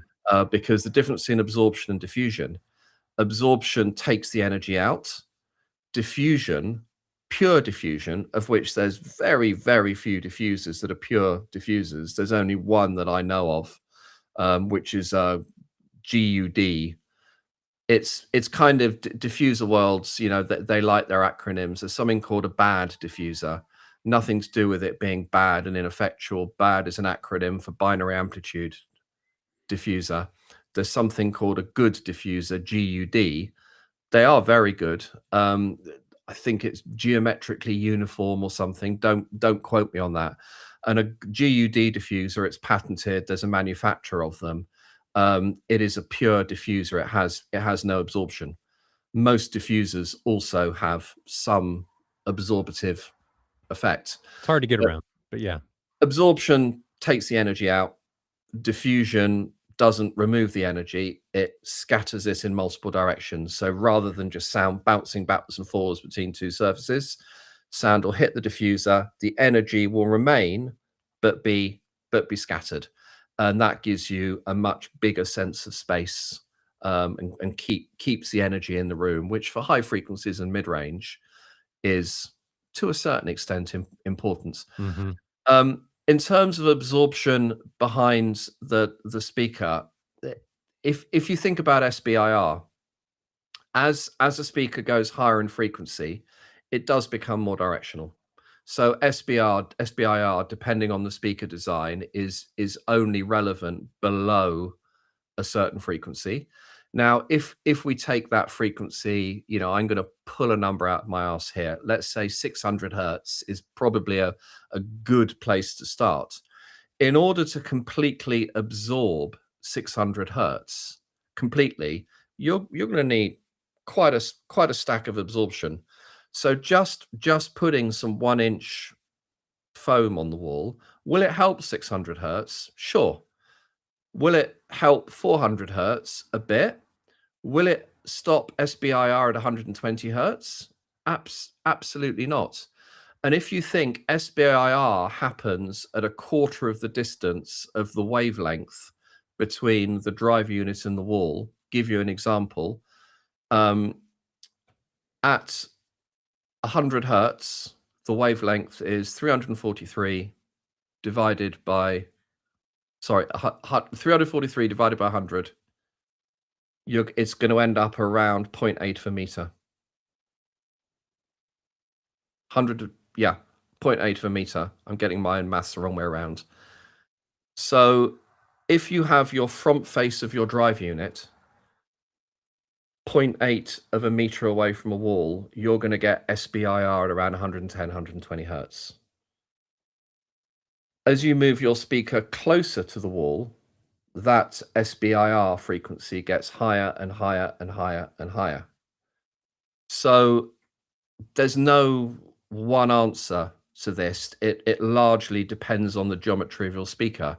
If you've got a very, very deep speaker and you want to eliminate that SBIR, you're going to need much thicker absorption on the walls.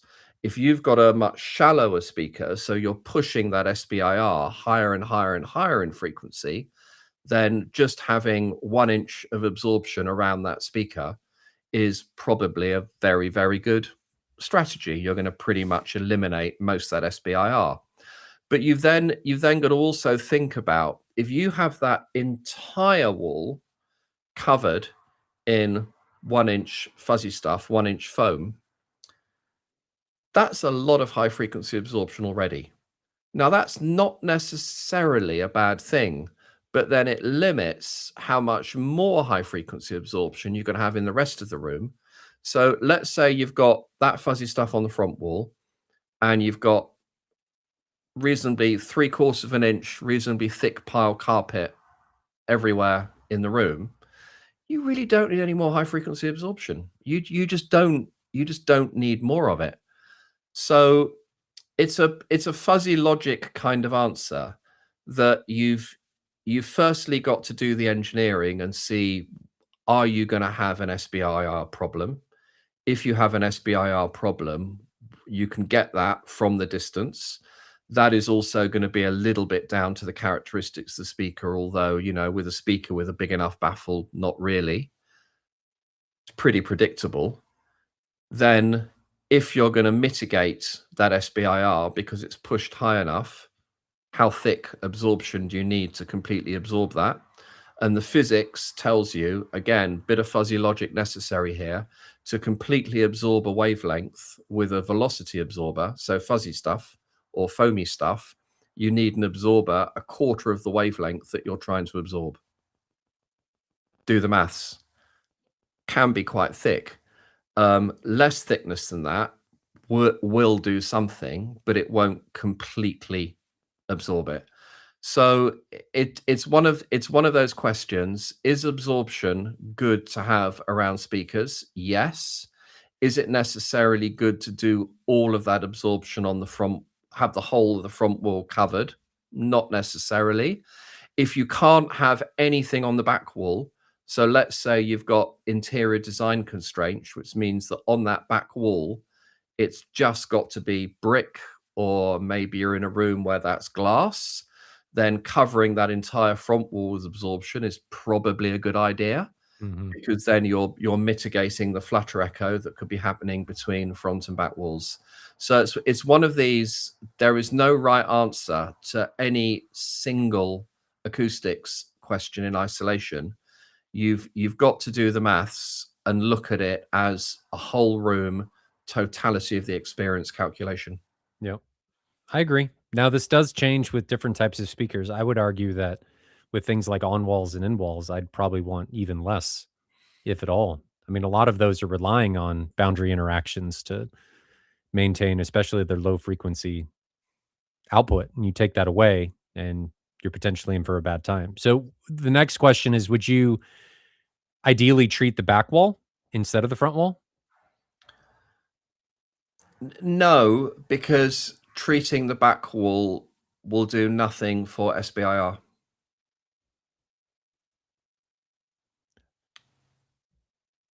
If you didn't have an SBIR issue, let's say, I guess then you wouldn't need to. There's this old school, it's not entirely wrong. There's this old school idea of dead end, live end. Yeah. So you have the front of the room as a dead end, you have the Mhm. back of the room as a live end. And that was very much in Dolby Pro Logic days, where the surround speakers were a mono channel, had two speakers, sometimes dipoles, and they just threw sound all around, and it was all about immersion. And then at the front of the room, you have left, center, right, which is all about nice tight imaging. So if you, and again, you've got to relate this completely every single time down to total absorption in a room. You Mhm. can't have too much, because then you kill the room. So if you're thinking about all of this sound that's bouncing around the room, and a lot of people will use ray tracing for this to actually trace, okay, if you're sitting here, the sound will bounce here, here, here, and here. There is a case, I think it's marginal, but there is a case to say, if you want really nice tight imaging from your front speakers, the only sound you want coming from the front of the room is not sound that's bounced around from other speakers, Sure. again, bouncing out from the front. The only sound you want coming from the front is the sound being emitted by those speakers. So in that case, the high level kind of thought around dead end, live end sort of still works. So if you're either going to have absorption on the front wall or the back wall, um, I would say put it on the front wall, but then you again, you don't want strong specular reflections from the back wall. And there's a school of thought that says that the back wall between the two rear speakers, that's the perfect place to have a diffuser, which adds its own set of problems, because really deep QRD, quadratic residue diffusers, they can be that deep. They can even be that deep. They have something called a critical distance. So these diffusers have lots of different depths. The idea that it's, as well as scattering in terms of direction, it scatters in terms of phase, that you have a non-linear phase response. Some of the reflections are delayed relative to others, and that's a really good thing to do for a diffuser. The problem is it takes a certain distance from the diffuser reflections to decorrelate. So if you sit too close to one of those diffusers and you shift your head, you actually hear some really weird phasey effects because those reflections are still discrete specular reflections that haven't decorrelated yet. Again, it's not a always do this Mhm. suggestion. I guess it comes down to you need to think about the entirety or the totality of your room before you make these decisions. Because if you decide, as Peter said, I want a very concise and focused image, that's probably going to dictate not only where you're applying absorption, but also what type of speakers you may want to put up in your front wall, use in your space. Because if you're using absorption, it can create issues for certain types of speakers, at least in my practice or experience, because some speakers rely on that boundary interaction for low end extension, as I said earlier. So if you take that away, you're going to have to reinforce it somewhere. Another one to look at is you often end up putting front wides where the first reflection from the left and the right and possibly even the center channel is. So if you have a first reflection point, which is where you're putting your front wides, Hmm. I would suggest putting, not huge swathes of it, but putting an area of absorption around your front wides. Again, because the sound you want coming from there is the sound that's meant to be coming from there from the front wides, not that first reflection off the left and the right speakers. How do you feel about absorbing first reflection points? Um, A I'm lot not of times you see people saying you always absorb first reflection points. Or you have that mindset? one of when we were writing RP22, as you can imagine, the acoustic section, Hmm. there were a lot of discussions. And one of the discussions was around first reflection points. And that discussion went on to, okay, in the days of Dolby Pro Logic, where basically everything was encoded in 2 channels, everything within a certain frequency band sent out the center, everything that was out of phase between the left and the right got sent out the back. It was very, very, very simple encoding. We needed lots of reflections to decorrelate that sound. Hmm. As the channel count goes up, we're relying less on room ambiance to give us our ambiance and more on what's actually encoded in the content to give us our spatial cues. So the question was, should our recommendation be that as your speaker channel goes up, speaker channel count goes up, that the advised room reflection decay time goes down, which would kind of make logical sense. You Hmm. don't want too many reflections. You actually want the speakers to be delivering the ambience in the room. And we thought and discussed this long and hard. And anecdotally, we thought that to a certain degree makes sense, but not to push it down so low as you're creating these really oppressive rooms. But we didn't have the empirical data to back up the recommendations, so we couldn't include it in a CDO recommended practice. So the answer to your question is there's probably not enough empirical data on that to come up with a hard and fast recommendation. If you read Floyd Toole's sound reproduction, he will say just buy a speaker that has a good power response. Hmm. And that first reflection, all that does is it widens the apparent source width. Yep. So it gives you the impression that you've got a much bigger room, that you've got a much, much bigger soundstage, which is generally a good thing, except when you've got wide fronts, Yep. in which case you want the wide fronts to be producing that width, not your speakers. So in a 2-channel setting or where you haven't got wide fronts, I'd just say spec some speakers with fantastic power response. Don't worry about the first reflection and happy days. The first reflection is actually doing you some benefit as long as it's not too strong, as long as your speakers aren't hard up against the wall. Yeah. There's a bit of space, hard up against sidewalls. there's got a bit of space between the speaker and the wall, let those first reflections just enhance the apparent source width.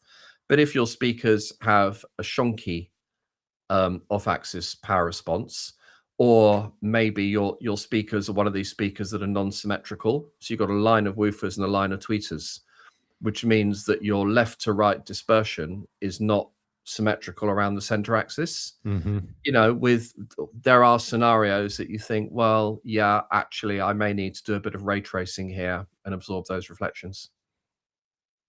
But if you do ray tracing, you're in the realms. Again, there's some people that swear by it. It's an approach. We don't do it. You're in the realms of, if you have a high channel count system and lots of seats, to do the ray tracing from every single speaker to every single seat, you are going to have a reflection point basically everywhere in the Everywhere. room. Yes. And that's kind of the philosophy that we take as a company when we're doing our acoustic designs and manufacturing our acoustic interiors, that we don't necessarily look at ray tracing from every speaker to every It's seat. too finite. We just deal with every surface in our very, very unique way. It's not right, it's not wrong, it's just the way that we do it. But the number one thing is, try and get as linear reflection decay time as you Mhm. possibly can, and try and build your room in a way that it's tunable. So when you've built it and you measure it and you go, holy crap, I've got way too much high frequency absorption in here, you can actually take a bit out of the walls and retain some diffusion, take a bit out of the ceiling and retain some diffusion.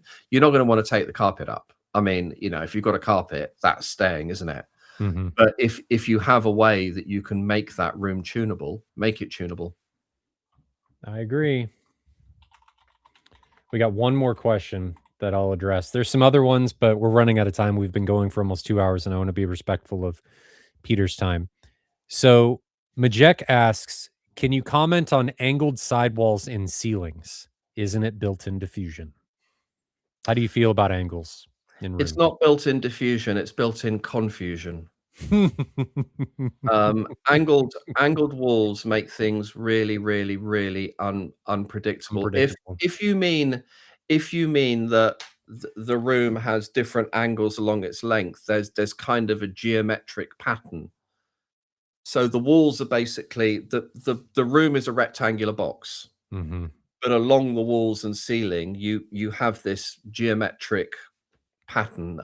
Ben did a room like that 4 or 5 years ago, actually won best global Cedar Award for it, and that room was basically that design. I think the room was called Triangles. It it is a form of kind of diffusion, but it's not really diffusion, because if you think of the wavelengths that you're looking at for diffusion, there is no such thing as a diffuser that is totally broadband. If you have a diffuser with very, very small little diffusion elements, it is going to affect the frequencies around the size of those elements. Yeah. Big frequency, longer wavelengths are just going to hit it, ignore all the little stuff, and bounce straight Well, off. I'm correct in saying that a true broadband diffuser would have to be enormous, and it would have to have diffusers on diffusers in order to make it work. It would be a fractal diffuser. Yeah. It would just have this. But yeah, there's no practical way of having a true So, I think broadband diffuser. to bring this more concisely, what most people are going to think is just say a single angle on a ceiling, like you have a sloped ceiling. It's not really a diffuser, you're just changing the geometry and potentially adding more complications to the space. Yes, you have to have quite severe angles for it to positively affect the modal response of the room. If you think you've got a 1 foot difference in rise between the front and the back of the room, and then you think of what that foot is as a percentage of the wavelength, your wavelength at 20 hertz is 17 meters, which is what, 54 feet. Yeah. A 1 foot difference is just going to mean you're going to have some really weird, unpredictable stuff going on. So I would much rather, and I think most acousticians these days would much rather have a predictable shoebox shaped room. Yes. And especially with today's active acoustics that have just changed everything. I think a future episode We talked could about that. Yeah. could be, an episode just talking about active acoustics and the effect that that has on room design, especially with active acoustics. You want the room predictable to begin with, and then let the active acoustics sort out the nuance. If Yep. you have an unpredictable starting point, it makes active acoustics and generally everything a lot harder. Yep. I agree. I fully agree. All right. Well, Peter, anything you want to say or add or anything of the like before we close up? We've been going for 2 hours, and I know people enjoy having you on. Follow the engineering, don't follow the product. When you've done the room, measure, listen, adjust, buy a U mic 1, or even better, inexpensive 4 mic rig so you can do some spatial averaging, and just play with it. See Mhm. what the effects are of different settings on the process. Get buy get some bean bags. Just go to IKEA or just a cheap store and get some bean bags. Get some chairs or step ladders, depending how high they are, and put these bean bags at the first reflection points of your system. Listen, listen for the effects, measure for the effects, look at the impulse response, look at where all the little specular spikes are that show probably the strong early first reflections. Try putting the bean bags on the floor, see if the floor bounce things disappear, see what effect that has on the total room reflection decay time. Just experiment. Yeah. The beauty these days is that 15 years ago this test equipment was tens of thousands of dollars. Now it's $80 for a UMIC 1 and Room EQ Wizard, and I don't Mhm. think there's any excuse. And you can find some really, really profound stuff. Yeah, you need to be really good at driving it to figure out the nuance, but there's some amazing YouTube videos on the AV Nirvana website, which is where Room EQ Wizard's hosted. There's some fantastic discussions. There's some fantastic tutorials. Just work your way through there. Measure, listen, adjust. Measure, Yep. listen, adjust, and trust the engineering, and trust companies that give you raw engineering data, and learn how to use it. Brand names, whatever. I Our hard and fast company rule is the same as Ben's. Funny that, given we're the same company, but that is, we won't spec stuff unless we've got engineering data on it, because during engineering you've got to make predictions, and the product has got to meet the engineering requirement. Yeah. So, these questions, what's better, this manufacturer or that manufacturer? I don't care. We have, sorry, manufacturers, I've got a lot of great manufacturer friends, but apart from one manufacturer, we have almost zero brand loyalty. We tend to use a lot of the same stuff, project in, project out, only that, well, they give us the data, and it's really scalable, and it's Mhm. great form factor, and it's reliable, and we get great support. But we don't, I'm not buying that stuff because he's the person that takes me out to the best dinners. Sorry, mate, that doesn't help. We're Mhm. buying that stuff because we think it's bloody great, and we've got the data to prove it. So trust the data, trust the engineering, measure, listen, adjust. And, even if you're doing it for yourself, go through that discovery, design, engineering with specification at the end. It'll save you money. You'll get much better value, and you'll be getting the maximum possible out of that lovely equipment you buy. At the end of the day, though, do not shy away from getting in the sandbox and playing yourself. There is no substitute for the learning that comes from playing. That's why it's important for kids, and it doesn't change for us as adults. Get that REW, get REW, get a UMIC 1. Even if you have no idea what you're doing, you will be amazed at how fast you pick things up, even if it's just you playing with no videos. you'll be amazed at just moving things around, little things in your room, adjusting things, putting more people in, doing the little things that Peter said that do not take a lot of money can have huge implications and changes on your space. And you may find that, hey, I thought I liked this and now it's totally different. And you may find that it costs you just a few dollars or nothing at all to make massive improvements on your space. And I love the idea that there's now, you know, it's happened in the States first. I expect it'll be global. That there are these little communities of enthusiasts in cities that arrange to go around to each other's houses and listen to stuff, and you know, M Wave and all these opportunities you have to hear systems. When I used to run a very big company, my instruction to all the people that we paid for them to go to a show was, you will go to every single active demo. And in that active demo, you will make a note. This is what I liked. This is what I didn't like. And for the stuff I didn't like, this is what I do to improve it. Yeah. It's not just, oh, I don't like that. Oh, great, whatever. You've wasted your time. It's, well, I don't like that. I don't like that because, and in the context of this room, this is how I'd look to improve it. Yeah. And you can even go one step further than that and say, well, this is what I don't like.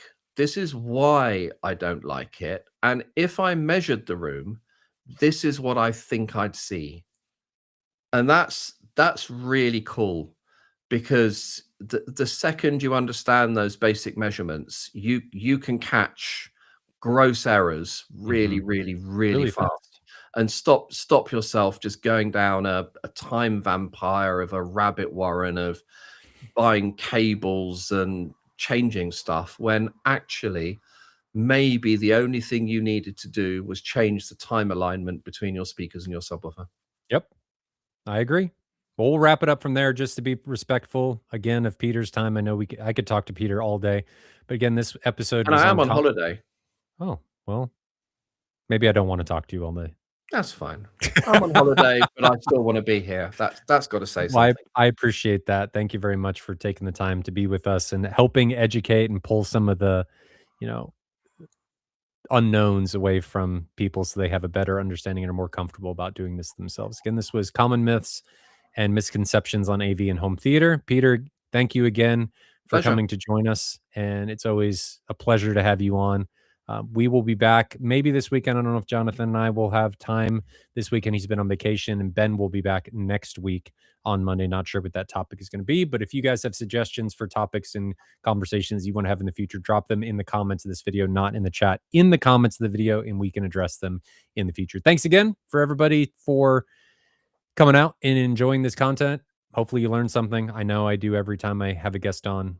That's why I do it. I want to learn. But stay safe out there. Enjoy that home theater journey, and we will see you guys in the next episode. Have a good one, Cheers, everyone. everyone.